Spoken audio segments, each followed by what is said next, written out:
Hi, my name's Carrie Ann. I'm with Indivisible Bowie and Beyond Maryland, and I'm here to give a recap of today's What's the Plan with Ezra and Leah. That's the Indivisible National weekly meeting that covers topics that are important and relevant to us nationally.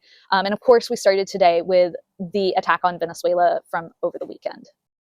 Leah said that this is a demonstration of the overarching authoritarian takeover that we are seeing happen in real time in the United States by the Trump regime.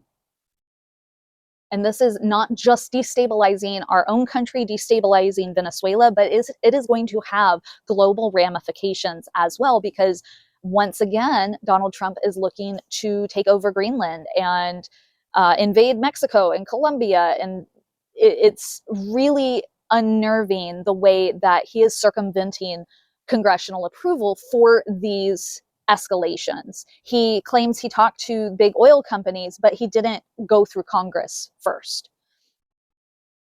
So that is a big escalation. We did have a positive win today, though, because there was a Senate joint resolution put forth by Senator Tim Kaine, and to reduce and prevent the Trump administration from continuing these escalations in Venezuela.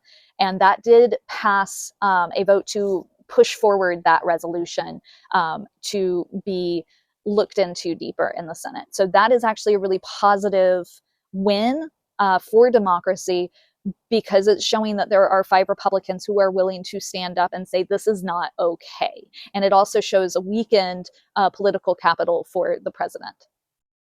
The other big news that happened was there was a woman who was killed by ICE yesterday in Minneapolis, and she was a legal observer, and there is an open investigation now into her death. And we are doing a rapid response this evening with Indivisible, and they kind of kept a lot of things to their chest. They did say that they are going to have an action agenda for us. So stay tuned. Please join the meeting. I will make sure to have that in the comment section below.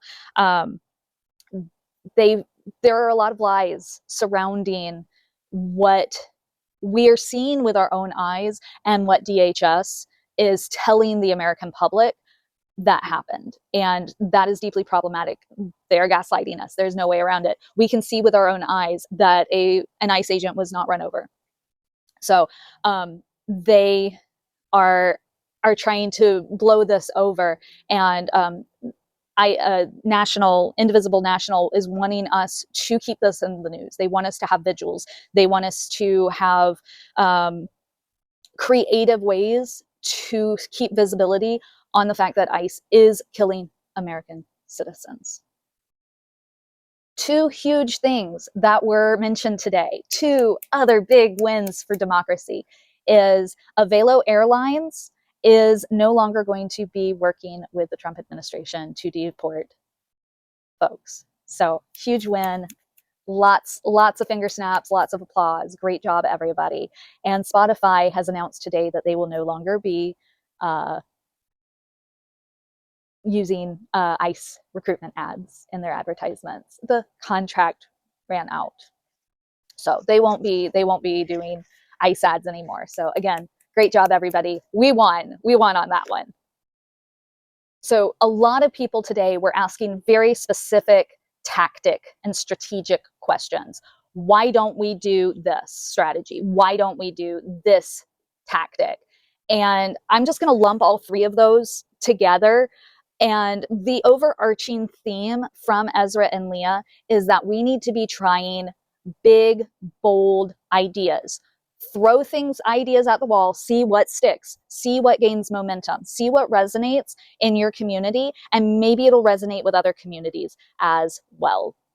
And specifically part of this, somebody asked, what if, from all of this, what is the strategy if the administration invokes the Insurrection Act? And another big overarching theme here is we cannot allow these horrific acts of violence, like what happened yesterday to Miss Good, to deter us from being active within our communities, from being vocal. We must be louder They want us to be quiet. Governor Walz said today, they want us to submit. They want us to roll over, and we cannot give them what they want. We should still be actively protesting, actively promoting democracy, and actively engaging in our First Amendment rights to free speech.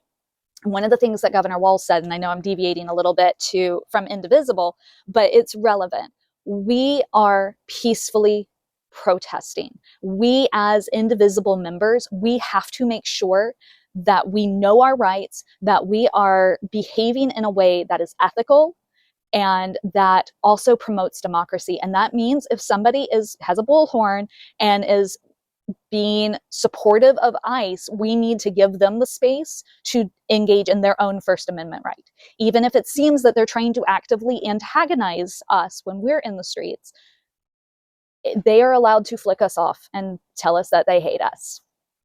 They are engaging in their First Amendment rights. So that means we have to be present in our own mind space and let that negativity roll off of us.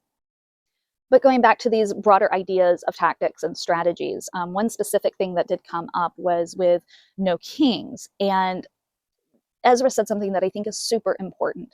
No kings is not the only thing that we should be thinking about. We must be in between these big events.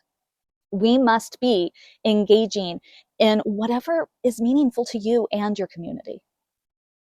That means mutual aid. That means caring for vulnerable populations in your community. It means engaging in biz brigades. It means going to protests. It means being legal observers. Whatever we do, there is going to be risk involved, but we must understand the bigger picture. This is a marathon. It is not a sprint. We have a full year ahead of us with making sure that we primary the hell out of these Democrats. We make sure that we are progressing democracy forward to work for more people.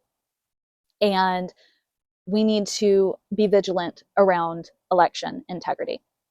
So that is just a very broad picture. I want to encourage you to go watch the entire thing. I will link it down below. In the meantime, there are going to be protests and vigils throughout the weekend. Please go to Mobilize and check out an event near you. Get engaged, get involved, be brave with us, and I'll see you next week.